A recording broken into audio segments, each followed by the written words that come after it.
Welcome to our YouTube channel Bharti coaching centre. जैसा कि बच्चों आप लोगों को मैंने लास्ट वाली वीडियो में आपको एडिशनल क्वेश्चन पेपर सोल्व कराया था, पर उसमें जो केस स्टडी थी वो हमने नहीं करी थी, तो उसी का हम सेकंड पार्ट करने के लिए जा रहे हैं। तो सबसे पहले अगर मैं आपको बताऊं तो केस स्टडी जो है 36 और 37, 38 तीन क्वेश्चन हमें दिए गए हैं। एक क्वेश्चन जो है वो अपने आप में यहाँ पे आपको बता रखा है कि 4 मार्क्स का एक है, तो 3 केस स्टडी आपकी टोटल 12 मार्क्स की हो जाती है। तो बड़े ध्यान से इनको करना है। कैसे आपको करना है मैं आपको सिखाता हूँ। तो यहाँ से जो सबसे पहली वाली केस स्टडी आपको दी गई है, इसको हम किस तरीके से करेंगे बच्चों, थोड़ा सा ध्यान से समझना। तो इसका ये डेटा आपको यहाँ पे गिवन है, how you have to solve, थोड़ा सा हम देख लेते हैं एक बारी। तो इसी वाली केस स्टडी का जो ऊपर पैराग्राफ है उसी के बेसिस पे आपको एक ग्राफ आपको दे रखा है यहाँ पे, मंथ आफ्टर लॉन्च और एवरेज मंथली वेलोसिटी आपको बता रखा है। तो आप किस तरीके से करेंगे, तो सबसे पहले अगर मैं आपको बात बताऊं, फर्स्ट वाले पार्ट में does the average monthly velocity in kilometre per hour form arithmetic progressions के बारे में आपसे पूछ लिया गया, क्या ये एपी को फॉर्म करता है। तो जस्टिफाई योर आंसर, तो आपको जस्टिफाई करना है कि आपका आंसर ठीक होता है या नहीं होता है। तो बच्चों आप कैसे करेंगे, सपोज करो ये डाटा जो है दिस इज A1 आपको दे दिया गया है, ये A2 आपको दे दिया गया है, ऐसे ही ये A3 आपके पास है, ये A4 आपके पास है। तो जैसे कि आप लोग जानते हैं कि जब हम किसी भी डाटा को एपी में लेकर जाते हैं तो उनका कॉमन डिफरेंस क्या आना चाहिए, सेम आना चाहिए। तो कॉमन डिफरेंस हम कैसे निकालेंगे, तो कॉमन डिफरेंस के लिए हम लोग जानते हैं कि A2 माइनस A1 करेंगे, A2 माइनस A1 करेंगे, इसी तरीके से हम क्या करेंगे A3 माइनस A2 करेंगे। तो A2 हमारे पास कितना है 30915, माइनस के माइनस कर देंगे कितना 27360। तो जब हम इसको माइनस करेंगे, ऐसे ही आप क्या करेंगे, मैं माइनस करके भी बताता हूँ कितना वैल्यू आता है। A3 हमारे पास कितना है बच्चों 34470, और माइनस कर देंगे इसमें से 30915। तो जब हम इसमें से डेटा को जब माइनस करते हैं तो वी आर गेटिंग 3555। 3555 आप लोग कैलकुलेट भी कर सकते हैं, 3555 आ जाएगी वैल्यू। इसी तरीके से इधर भी कितना आ जाएगा 3555, इसको सब्ट्रैक्ट करने के बाद आ जाएगा। तो यहां से एक बात कंफर्म हो जाती है कि हमें इसको एपी में चेक करने के लिए जब हम जा रहे थे तो इनका कॉमन डिफरेंस क्या आता है, सेम आता है। तो हम बोल सकते हैं कि yes the given data is in AP, yes the given data is in AP. तो इस तरीके से आप इसमें क्वेश्चन को सोल्व आउट करके लिख देंगे और ऐसे ही आप इसका कॉमन डिफरेंस करके सोल्व कर लेंगे। इसका जो सेकंड पार्ट है वो हमें क्या कहता है, तो सेकंड पार्ट के पास चलते बच्चों, यहां से आपको देखना कैसे। तो सेकंड वाले पार्ट में आपको बताया गया है the distance travel by the spacecraft in the first 10th month. तो फर्स्ट 10 मंथ के बारे में आपको बता रखा है। तो 10 मंथ की अगर हम बात करें तो इसमें 7300 आवर्स भी आपको दे रखे हैं। तो can be express as 7300 p kilometre. तो दिस डेटा यानी ये हमें एसएन का वैल्यू हमें यहाँ पे गिवन है। आपको किस तरीके से करना है ये भी थोड़ा ध्यान से समझना है। तो where p is the sum of the average, तो सम मतलब मैंने आपको स्टार्टिंग में बताया, यहाँ पे क्या है हमारे पास एसएन हमें गिवन है। तो velocity for the first 10 month, तो फाइंड p, तो हमें क्या करके बताना है, p का वैल्यू हमें बताना है। और सो योर वर्क, तो वर्क हमें कैसे फाइंड आउट करना है, यानी जो भी डेटा आप करेंगे उसको सोल्व आउट करके आपको बताना है। तो बच्चों एक बात आप थोड़ी सी बात थोड़ा सा ध्यान से समझना, अगर हम इस ग्राफ को थोड़ा सा ध्यान से देखें तो हमारे पास जो एसएन का फॉर्मूला होता है, एसएन का जो फॉर्मूला होता है बच्चों वो कितना होता है, आप सब लोग जानते हैं n/2 2a प्लस के n-1 इंटू डी। ये वाली बात आपकी समझ में आती है, ठीक है। अब यहां से हमारे पास जो डेटा हमें गिवन है n, मतलब 10 मंथ का अगर मैं बात करूं तो 10 मंथ दे रखा है, यानी ये वाली वैल्यू हमारे पास क्या हो जाती है, n हो जाती है। तो आप यहाँ पे n का वैल्यू कितना रखेंगे, 10/2 रख देंगे। और a का वैल्यू जो होता है हमारे पास, a हमारे पास क्या है यहाँ पे 27360। तो यहाँ पे हम कितना रखेंगे 2 इंटू 27360 प्लस के, और n की वैल्यू मैंने आपको बताई कितनी है हमारे पास यहाँ पे 10 है। तो हम कितना कर देंगे 10-1 इंटू डी। तो कॉमन डिफरेंस मैंने आपको पहले वाले क्वेश्चन में भी बताया था कि जब हम इसमें से माइनस करेंगे 30915 में से 27360, तो डी आ जाएगा हमारे पास, मैंने आपको बताया था 3555 जो आ रहा था, हमने जब फर्स्ट वाला सोल्व किया था तो उसमें आप देख भी लेंगे। तो यहाँ पे आप लिख लेंगे 3555। तो बच्चों आप इसको यहाँ से सोल्व करना है, बस आपको कैसे कैसे सोल्व करना है तो मैं आपको सोल्व करना बता देता हूँ किस तरीके से करते हैं। तो जब आप इसको रिड्यूस करोगे तो हमारे पास कितना आ जाएगा 5 आ जाएगा। और जब आप इसको 2 इंटू 27360 करेंगे तो यू विल गेट 54720 और इसको 9 इंटू 3555 कर देंगे। ठीक है, इतना तो काम आप कर लेंगे आसानी से। तो फिर यहां से आपको क्या करना है, इसको जब अंदर अंदर का सोल्व करेंगे तो प्लस कर देंगे इसमें और 9 मल्टीप्लाई बाय 3555 करेंगे तो हमारे पास ये 555 है यहाँ पे, तो 3555 सोल्व आउट करने के बाद we will get 86715 multiply by 5 कर देंगे। तो जो भी आंसर आएगा उसको 5 से मल्टीप्लाई आपको करना पड़ेगा, थोड़ा सा कैलकुलेट आप कर लीजिएगा अपने तरीके से। तो हमारे पास 433,575 जो होगा SN का वैल्यू आ जाएगा यहाँ से। तो जब आप इसको इतना सोल्व आउट कर लेंगे ना बच्चों, एक काम आपको करना है, यहाँ से आपको एक काम करना है, हमें P का वैल्यू बताना है ना। किसका वैल्यू बताना है, हमें P का वैल्यू बताना है। तो P का वैल्यू जब आप फाइंड आउट करेंगे तो ये SN हमें गिवन है, तो यानी ये जो टोटल चल रहा है ना हमारा 7300 P के इक्वल चल रहा है। किसके इक्वल चल रहा है, 7300 P के इक्वल चल रहा है। तो जब आप इसकी यहां से P का वैल्यू निकालेंगे तो आप इसको 433,575 को 7300 से डिवाइड कर देंगे तो you will get the value of P। तो जब आप इसको डिवाइड करेंगे 7300 से तो आपके पास एक वैल्यू आएगी दैट विल बी 59.39। ठीक है, तो यानी आप इसको 60 भी कह सकते हैं, 60 किलोमीटर के करीब 60 भी कह सकते हैं, 59 भी कह सकते हैं, आपको कंफ्यूज नहीं होना है, दोनों तरीके से आपके आंसर ठीक आते हैं। इसी के बाद जो आता है हमारा क्वेश्चन नंबर, इसका पार्ट नंबर 3 आ जाता है। इसका जो थर्ड पार्ट है हमें क्या कहता है, तो थर्ड पार्ट में हमें क्या बताया गया है, थोड़ा ध्यान से समझना बच्चों यहाँ पे भी। तो इसमें आपको बोल रखा है कि the spacecraft pass comet Borli 15 month after it pass Braille. ठीक है ना, तो ये दो लोकेशन की जगह आपको दो लोकेशन के नाम आपको बताए गए हैं, not these are not same. सबसे पहली बात तो find the average monthly velocity of the spacecraft when it pass ब्रोली, सो योर वर्क। आपको अपना काम करके इसमें बताना है किस तरीके से आप इसको सोल्व आउट करेंगे। तो सबसे पहली बात अगर मैं आपको इसमें बताऊं, आपको क्या करना है, सबसे पहले तो आप बच्चों एक बार बताना, तो इसमें एक छोटा सा पैराग्राफ आपको ध्यान से पढ़ना है। The initial average velocity of the engine in its first month was 27360 km/h. When the spacecraft passed the asteroid Braille, it reached an average velocity of 55800 km/h. Based on the first 6 months of the deep space first monthly average velocity, the following table was created. तो आपको नीचे की तरफ table आपको दिया गया है। तो एक बार बताना, यहां से हमारे पास ना, अगर मैं इसमें हमें ना दोनों चीज की रिक्वायरमेंट पड़ेगी, टेबल की भी जरूरत पड़ेगी बच्चों और इस डेटा की भी जरूरत पड़ेगी हमें। तो थोड़ा सा ध्यान से समझना, ग्राफ आप एक बार स्टडी जरूर कर लेना, बिना ग्राफ के काम बिल्कुल नहीं चलने वाला है। तो मैं आपको यहाँ से करना सिखाता हूँ आपको कैसे करना है इस क्वेश्चन को। तो ऑल ऑफ यू नो हमें क्या करना पड़ेगा, सबसे पहले वाले इसमें कि हम जानते हैं ए एन का फॉर्मूला हमारे पास क्या होता है, ए प्लस के एन माइनस 1 इंटू डी होता है। तो सब लोग अपनी अपनी कॉपी में इसको नोट कर लेंगे, मैंने आपको बता दिया है। हमें इसमें फाइंड आउट क्या करना है, यहाँ पे देखना, a the spacecraft pass the comet Borrelly after the 15 month. तो अगर हम इसमें लेट करें, let the spacecraft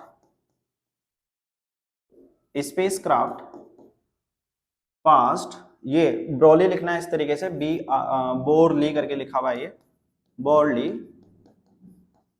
after 15 month. तो यानी जैसे n हमारे पास 15 होता है ना, n जैसे हमारे पास 15 होता है, तो यानी जो n का वैल्यू होगा हमारे पास अब कितना हो जाएगा, n तो ओरिजिनल था तो n प्लस के कितना हो जाएगा, 15 हो जाएगा, not n is equal to 15। ये बात आपको समझनी पड़ेगी यहाँ पे। तो ए एन का फॉर्मूला मैंने आपको बताया था, तो यानी a हमने जब उसमें सोल्व आउट किया था ऊपर वाले ग्राफ में, तो a का वैल्यू हमारे पास कितना था, 27360। थोड़ा ध्यान से देखना, 27360 प्लस के n माइनस 1 इंटू डी होता है n माइनस 1, तो n का वैल्यू जो है हमारे पास कितना है, n प्लस के 15 माइनस 1 इंटू डी। डी जब हमने इसको दोनों को माइनस किया था तो वी वर गेटिंग 3555 आ रहा था, नहीं आ रहा था। यहां से जब हम इसको हम क्या करेंगे, यहां से फर्स्ट इक्वेशन इसको एज्यूम कर लेंगे, ये बोरली वाली इक्वेशन है। कौन से वाली, बोरली वाली एक्सप्रेशन है। दूसरे वाला एक्सप्रेशन सपोज करो हम इसमें कर लेते हैं एक्सप्रेशन फॉर ब्रेली वाली। तो थोड़ा ध्यान से समझना, मैं इसको इधर करके दिखा देता हूं। Expression for Braille. तो ठीक है भाई, हम ब्रेली के एक्सप्रेशन बताएंगे। फॉर्मूला हमारे पास सेम रहने वाला है, a प्लस ए, ये वाला a प्लस के n minus one into D.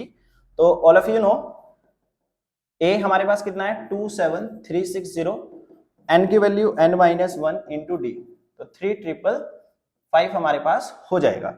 इतनी बात सबको समझ में आती है नहीं आती है यहां से?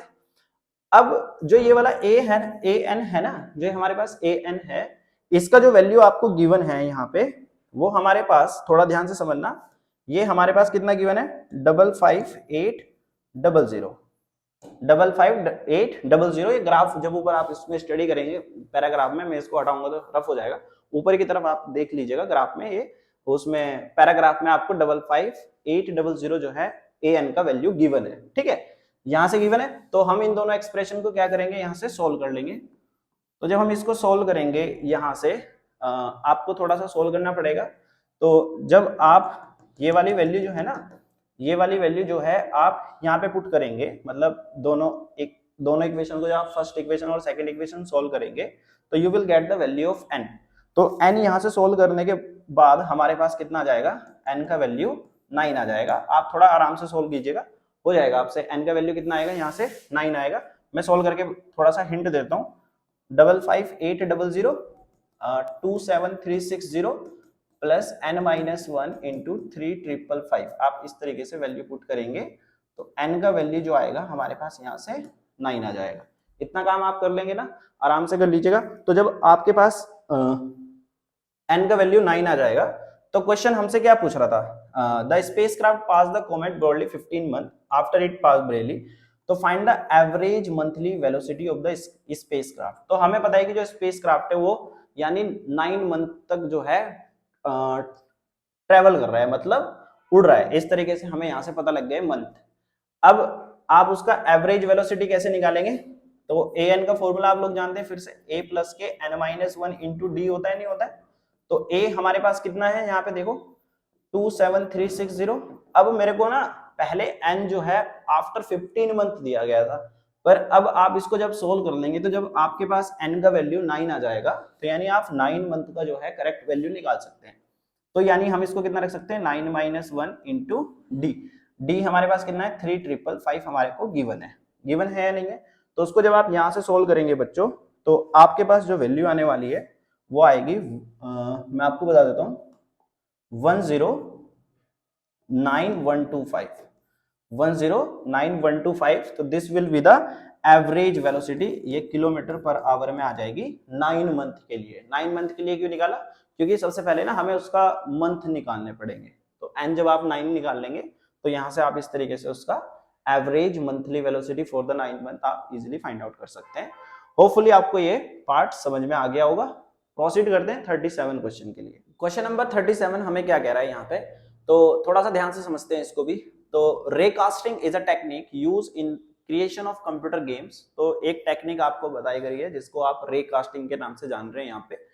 तो द बेसिक आइडिया ऑफ रे casting is follow, the map is 2D square grid using the रे generated from the object. This 2D map can be transform into the 3D perspective बन जाता है अगर आप उसे स्क्वायर ग्रिड पर डालते हैं, मतलब उस पर रे लगा के, तो 3D दिखेगा। तो one of the method involves sending out of the ray from the player location to determine how far he is safe from the wall or an obstacle. The distance between the player's coordinate and the coordinate of the wall is calculated. If the player near the obstacle, it look larger and vice versa. मतलब इसमें आपको बता रखा है इस तरीके से। तो ये इसका आपको shown below is a wall 3D which is created using the ray casted. तो ये रे कास्टेड से आपको इस तरीके से आपको दिख रहा है, अगर आप उस पर रे कास्टिंग मेथड यूज कर रहे हैं। तो इसका जो 2D डायग्राम आपको गिवन है, प्लेन जो आपको बता रखा है, कोऑर्डिनेट आपको इस तरीके से इसमें बता रखे हैं। ये आपको क्यू स्टिक आपको गिवन है, यहां से अगर आप इस बॉल को हिट करते हैं, सपोज करो, मैं आपको थोड़ा समझा देता हूं, ये सी पॉइंट इसमें बोला गया है। तो अगर आप इसको करते हैं तो ये रेड बॉल के बारे में, ग्रीन बॉल के बारे में, ठीक है, ये 0.5 जो उसमें सर्कल होते हैं उनके अंदर जब बॉल चली जाती है, तो ये उनको बता रहा है। थोड़ा बेसिक आपको इसके बारे में पता होना चाहिए before starting the answer of this question. तो अगर बच्चों इसमें थोड़ी सी और बात करें, ये रिज्जू के बारे में था, Riju wants to create an online snooker game, तो इसी के बारे में आपको बताया गया।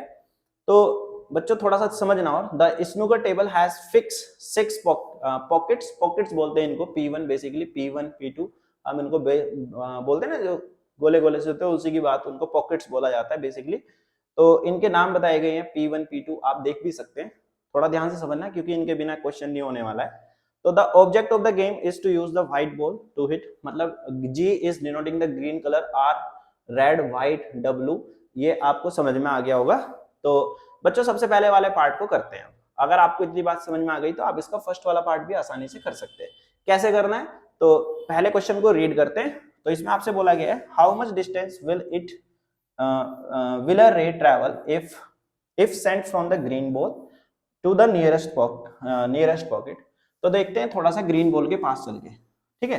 तो देखो जो ग्रीन बॉल है हमारे पास किस तरीके से आपको गिवन है, तो थोड़ा ध्यान से समझते हैं। जो ग्रीन बॉल है ये रही, इसकी जो नियरेस्ट पॉकेट है भाई देखो P3 P2 P5 तो नहीं होंगी, तो नियरेस्ट हमारे पास कौन सी रहने वाली है, P4 रहने वाली है, जो पास में। क्वेश्चन में यही पूछा गया नियरेस्ट पॉकेट के बारे में।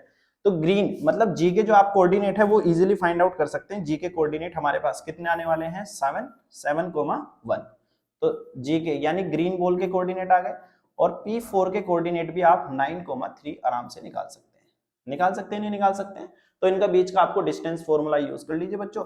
डिस्टेंस फॉर्मूला हमारे पास कितना होता है, x2 माइनस के x1 प्लस के y2 माइनस के y1 का होल स्क्वायर कर दीजिएगा यहाँ पे।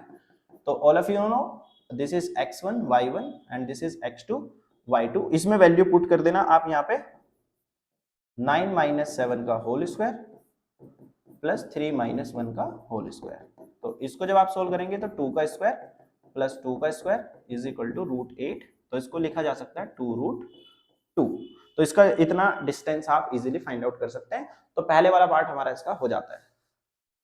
इसका जो सेकंड पार्ट है बच्चों हमें क्या बताता है, Riju wants to place a yellow ball at the mid point of the line. Yellow ball को उसको प्लेस करना है इस वाले स्टिक से। तो इसमें मिड पॉइंट में line connecting the white and the green ball. तो व्हाइट के कोऑर्डिनेट बच्चों देख लीजिए कितना हमें गिवन है। व्हाइट के कोऑर्डिनेट आप आसानी से लिख सकते हैं, ये हमारे पास एक्स के जो कोऑर्डिनेट है हमारे पास यहाँ से अगर मैं आपको बताऊं -3 और -2 दे रखा है। और ग्रीन के कोऑर्डिनेट भी आप इसी तरीके से लिख सकते हैं। ग्रीन के कोऑर्डिनेट 7,1 आपको गिवन है। यहाँ से आप इस ग्राफ से इतनी स्टडी कर लेंगे। तो यूजिंग द मिड पॉइंट, तो आप लोग जानते हैं मिड पॉइंट का मतलब हमें क्या करने, कोऑर्डिनेट निकालने पड़ेंगे।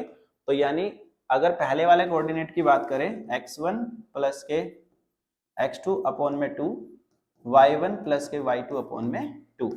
तो यानी x1 और x1 प्लस के x2 अगर हम बात करें -3 प्लस के 7 अपॉन में 2, ऐसे ही -2 प्लस के 1 अपॉन में 2। तो यानी हमारे पास कितना जाएगा 4 अपॉन में 2, और ये कितना आएगा माइनस के 1 अपॉन 2। तो यानी कितना आएगा 2 माइनस के 1 अपॉन 2। इस तरीके से आप इसको इजीली इस वाले कोऑर्डिनेट पे आपको, इसका मतलब क्या होता है कि इस वाले कोऑर्डिनेट पे आपको जो येलो बॉल है इस वाले कोऑर्डिनेट पे आपको प्लेस करनी पड़ेगी 2 माइनस के 1 अपॉन 2 में। समझ में आ गया होगा सबको। प्रोसीड करते हैं इसके नेक्स्ट वाले पार्ट के लिए। थर्ड पार्ट हमें इसका क्या कहता है बच्चों, थोड़ा सा समझते हैं इसको भी। तो Riju is running a trial on his game, he struck the white ball on the way that it rebound off the rail P4 and P6। P4 and P6 मतलब जो जब वो व्हाइट बॉल को स्ट्रक करता है बच्चों, तो P4 और P6 के बारे में मैं आपको बता देता हूं। तो मतलब जब सामने से उसको बॉल को स्ट्रक करेगा इसको स्टिक से, इस व्हाइट बॉल को, तो जो बॉल होगी ना हमारी इस कोऑर्डिनेट पे जाके टकराएगी, तीसरे वाले पे, क्योंकि जो इसका कोऑर्डिनेट होने वाला है वो C,3 हो जाएगा, यहाँ पे आके बॉल रुकेगी। ठीक है, क्योंकि व्हाइट बॉल का जो कोऑर्डिनेट है हम नहीं ले सकते, हमें लेना है क्यू स्टिक की रेस्पेक्ट में लेना है। ठीक है, फिर यहाँ पे जब लगी बॉल तो वो डायरेक्टली कौन सी पॉकेट में चली जाती है, P2 की पॉकेट में चली जाती है। तो P2 का जो हमारे पास कोऑर्डिनेट आता है मैं आपको बताऊं तो 2,-4 आ जाएगा P2 का कोऑर्डिनेट। ये बात आपको समझ में आ गई बच्चों। इसमें और भी गिवन डाटा है, अगर मैं आपको बताऊं थोड़ा सा ध्यान से समझते हैं इसको भी। गिवन डेटा को हमें जो कोऑर्डिनेट दे रखे हैं x के, जो x का जो कोऑर्डिनेट दे रखा है वो थोड़ा ध्यान से समझना।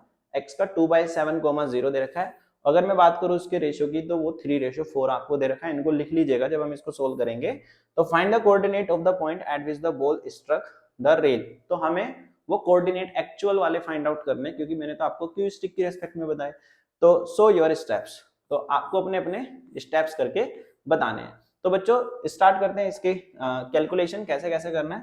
तो थोड़ा सा ध्यान से समझते हैं। अगर मैं आपको बताऊं इसके जो कोऑर्डिनेट थे, जैसा कि मैंने आपको बताया था स्ट्रक जहां पे करी थी, क्योंकि वो P4 और P6 इन दोनों के बीच में स्ट्रक करी थी, तो C,3 लिख सकते हैं इसके कोऑर्डिनेट को। और P2 में जाके बोल हमारी जो है P2 की पॉकेट में गिरी, इसके कोऑर्डिनेट हमारे पास कितने थे 2, -4। ये बात आपको समझ में आ गई होगी यहां तक। तो इसको हम बोल सकते हैं x1 y1 और ये क्या है x2 y2। इतनी बात समझ में आ गई। यहां से फिर आप क्या करेंगे, हमें जो गिवन है डाटा मैंने आपको बताया था, हमारे पास जो पॉइंट x के जो गिवन है वो मैंने आपको बताया था 2/7, 0 गिवन है। और रेशो बच्चों हमारे पास कितना दे रखा है 3:4, तो यानी ये m/n आपको गिवन है। तो हम क्या करेंगे यूजिंग सेक्शन फॉर्मूला, तो हम सेक्शन फॉर्मूला का यूज करेंगे। अगर मैं आपको बताऊं इसमें जो पॉइंट हमें कोऑर्डिनेट जो दे रखे हैं 2/7, 0, तो फॉर्मूला जो होता है हमारे पास, थोड़ा ध्यान से लिख लीजिएगा बच्चों, mx2 nx1 अपॉन में m+n कोमा my2 प्लस के ny1 अपॉन में m+n।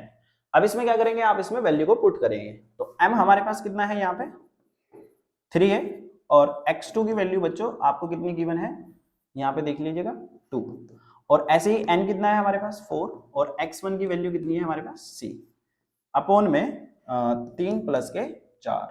ऐसे ही m का वैल्यू हमारे पास कितना है 3, और y2 का वैल्यू कितना है -4 प्लस के ny1, n कितना है 4, और y1 का वैल्यू जो है हमारे पास 3 अपॉन में हमारे पास हो जाएगा 3 प्लस के 4। तो इसको सोल्व करेंगे 6 प्लस के 4c अपॉन में 7, कोमा माइनस के 12 प्लस के 12 अपॉन में 7। तो ये पूरा वैल्यू तो हमारे पास 0 हो जाएगा, ये तो 0 हो जाएगा।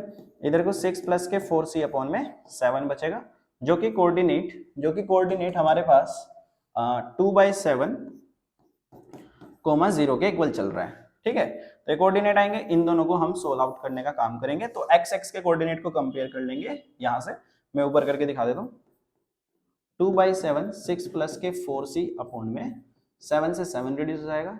तो जब आप इसको यहाँ से सोल्व करेंगे -4 हो जाएगा, -4 = 4c, तो c का वैल्यू -1 आ जाएगा। कितना आ जाएगा कोऑर्डिनेट हमारे पास, c का वैल्यू -1 आ जाएगा। इस तरीके से आप ये वाले जो कोऑर्डिनेट जो c का वैल्यू -1 आ रहा है ना, ये हमें क्या बताता है, c का वैल्यू जो बना रहा है, तो find the coordinate of the point at which the ball struck. तो c का वैल्यू हमारे पास -1 आ जाएगा। तो -1,3 आप क्या लिख सकते हैं, -1,3। भाई देखो c,3 माना था ना यहाँ पे, तो c का वैल्यू कितना है -1,3 पे जो कोऑर्डिनेट होंगे हमारे, जो बॉल होगी वो हिट करेगी। इस तरीके से आप इसका फाइनलाइज कर सकते हैं आंसर। होपफुली आपको समझ में आ गया होगा। प्रोसीड करते हैं नेक्स्ट केस स्टडी पे। 38 क्वेश्चन की जो केस स्टडी है ये हमें क्या कहती है, इसमें थोड़ा सा ध्यान से समझते हैं। तो आंसर द फॉलोइंग क्वेश्चन। तो सूर्य और किरण आपको बता रखे हैं aerobatics demonstration team of Indian air force and was formed in 1996। तो ये थोड़ी सी इंफॉर्मेशन आपको दे रखी है, थोड़ा ध्यान से समझ लीजिएगा इसको भी। तो जो मेन डाटा हमारे पास गिवन है ना, वो ये वाला डाटा गिवन है। तो इसको थोड़ा सा ध्यान से समझ लेना कि एक इसमें अनुजा है, एक इसमें सार्थक है। तो while सार्थक is a city place, both them are 1365 metre apart, एक दूसरे से वो इतनी दूरी पे खड़े हैं। तो ये इसमें लोकेशन के बारे में उनकी बता रखा है। तो let me tell you with the help of the diagram, आप इसमें देख भी सकते हैं, मतलब आप नहीं भी पढ़ेंगे, अगर आप इसके अनुजा को यहाँ पे देख लेंगे और सार्थक को यहाँ पे देख लेंगे, तो दोनों के बीच में जो डिस्टेंस है वो 1365 मीटर दे रखा है। ये 3 आपको एरोप्लेन दिखा रखे हैं। ठीक है भाई, 3 एरोप्लेन आपको दिखा रखे हैं। तो पहले वाला जो पार्ट है इसमें, वो हमें क्या कह रहा है, when the angle of elevation of plane B, तो प्लेन B ये रहा। ठीक है, अनुजा's eyes, अनुजा ये रही भाई, अनुजा अपनी आंखों से देख रही होगी, तो ऐसे बन रहा होगा इस 30 डिग्री। इनके बीच का जो एंगल है वो कितना दे रखा है, angle of elevation 30 degree. The plane altitude is 675 metre. तो जो प्लेन उड़ रहा है वो 675 मीटर ऊपर उड़ रहा है अबव द ग्राउंड। तो आपको बताना है when the angle of elevation, तो what is the horizontal distance from Anuja Anuja's, ठीक है। तो हॉरिजॉन्टल डिस्टेंस यानी this x you have to find, what is this x। तो this is very easy question. तो आप इसको यहाँ से 10x इजी लगा सकते हो, 10 30। तो परपेंडिकुलर अपॉन में बेस होता है, तो बेस हमारे पास x हो जाएगा। जो 10 30 हमारे पास होता है वो 1/√3 होता है, तो यहाँ से 675 अपॉन में x कर देंगे, तो x इज इक्वल टू 675√3 हमारे पास पहले वाले पार्ट का आंसर आ जाता है। ठीक है भाई, तो draw the figure and show your steps. तो इस तरीके से आप फिगर बना के दिखा सकते हैं। प्रोसीड करते हैं इसके सेकंड वाले पार्ट। इस वाले पार्ट में हमें क्या बता रखा है, when the planes are in landing formation, landing मतलब वो लैंड कर रहे हैं प्लेन, तो the pilot forms plane B can see the plane A. तो मतलब जो बी वाला है वो प्लेन ए को देख सकता है, ऐसा इसमें बता रखा है। ये थोड़ा सा ग्राफ रफली देख लीजिएगा, और इसी के बेसिस पे मैं आपको इसका डायग्राम भी बना के दिखाऊंगा कैसे बनाना है। तो can see the plane at an angle of elevation 30 degree, plane B इतना। तो हम बच्चों इसमें ना पढ़ते हैं और इसके साथ साथ इसका डायग्राम बनाते हैं। अगर बच्चों एक बार बताओ, यहाँ पे हमारे पास क्या है, अनुजा, ये ए है, और यहाँ पे क्या है, सार्थक। ऐसे ऐसे आपको ऊपर की तरफ डायग्राम दे रखा था। तो यहां से आपको क्या करना है, सबसे पहली बात, when the plane are landing formation the pilot from B. अगर मैं बी की बात करूं तो बी हमारे पास सपोज करो यहाँ पे, the pilot from B can see the plane A. तो ए थोड़ा सा इधर की तरफ था, तो इस वाले ए को वो इजीली देख सकता है। An an an elevation, angle of elevation जो आपको दे रखा है इसका, वो लगभग यहां से कितना दे रखा है, 30 डिग्री पे आप इसको आराम से देख सकते हैं। तो इस तरीके से कुछ कुछ डायग्राम आप इसका बना सकते हैं। तो प्लेन बी इज 740 मीटर, तो यानी जो प्लेन बी है वो इतने मीटर ग्राउंड से ऊपर की तरफ उड़ रहा है। ये बी का इसमें आपको गिवन हाइट है। और and the horizontal distance between plane A and plane B, इनका बीच का जो डिस्टेंस है वो 50√3 आपको दे रखा है। ठीक है बच्चों, इतनी बात आपकी समझ में आ गई होगी। तो हमसे पूछ लिया what is the altitude of plane A, तो यानी ये वाली ऑल्टीट्यूड यानी this height you have to find what is the value of this x, x का वैल्यू आपको बताना है। तो होपफुली अब आपके लिए थोड़ा सा आसान हो जाएगा। तो अगेन यूजिंग 10 30, तो परपेंडिकुलर अपॉन में बेस, तो आप लगा सकते हैं। तो 10 30 की जो वैल्यू हमारे पास होती है वो 1/√3 होती है, और इफ यू नो तो x अपॉन में 50√3, तो √3 से √3 को आप रिड्यूस कर देंगे, तो x का वैल्यू जो आएगा मेरे पास 50 मीटर आ जाएगा। कितना आ जाएगा, x का वैल्यू जो आएगा वो 50 मीटर आ जाएगा। तो यानी वो इतनी ऊंचाई पे उड़ रहा है। तो समझ में आ गया होगा आपको ये वाला केस स्टडी। इसका जो थर्ड वाला पार्ट है उसके लिए, थर्ड वाले पार्ट में हमें क्या बोला गया है, the angle of elevation of plane C from Sarthak I is 60 degree. तो अगर मैं आपको बताऊं, अगर बच्चों थोड़ी सी आपने डायग्राम को थोड़ा ध्यान से देखा ऊपर की तरफ, इधर अनुजा है और इधर S for Sarthak, A for Anuja. The angle of elevation of plane C, अगर सपोज करो ये क्या है, हमारे पास प्लेन सी है, ऐसे बताया गया है। तो फ्रॉम सार्थक आई 60 डिग्री, अगर ये इसको देखता है तो इसका जो एंगल ऑफ एलिवेशन है वो कितना दे रखा है, 60 डिग्री। इतनी बात समझ में आ गई। While its angle of elevation from अनुजा's eyes is 45 degree, इसकी जो आइज है इसके आइज से कितना बन रहा है, एंगल ऑफ एलिवेशन 45 डिग्री आपका बन रहा है। इतनी बात समझ में आ गई। तो यहां से इसको डाटा को हम मान लेते हैं m, और इसको हम यहां से सोल्व करने की कोशिश करते हैं। तो what is plane horizontal distance from Sarthak, तो सार्थक से हमें प्लेन की हॉरिजॉन्टल डिस्टेंस बतानी है। तो draw the rough figure and show your answer. तो आपको इसको रफ फिगर भी बनाना है और इसका सपोज करो figure and show your answer यानी शो योर स्टेप्स। तो फिगर 1 में अगर मैं आपको बताऊं, एक बार बताना, जो इसके बीच का जो डिस्टेंस है बच्चों, हमें जो ओरिजिनल डायग्राम में दे रखा है उसको मत भूल जाना। वो डायग्राम का जो डिस्टेंस है हमारे पास 1365 डिस्टेंस है, 1365 मीटर हमें गिवन है, ये हमें डाटा गिवन है। ठीक है, तो यहां से अगर मैं बताऊं पहले वाले डायग्राम में यानी इसमें हम क्या करेंगे, 1045 लगाएंगे सबसे पहले। तो परपेंडिकुलर हमारे पास कितना है, cm अपॉन में क्या हो जाएगा, am। तो 1045 1 होता है, cm अपॉन में am, तो यहां से am is equal to cm आ जाएगा। इतनी बात समझ में आ गई। am इज इक्वल टू कितना आ जाएगा, cm आ जाएगा।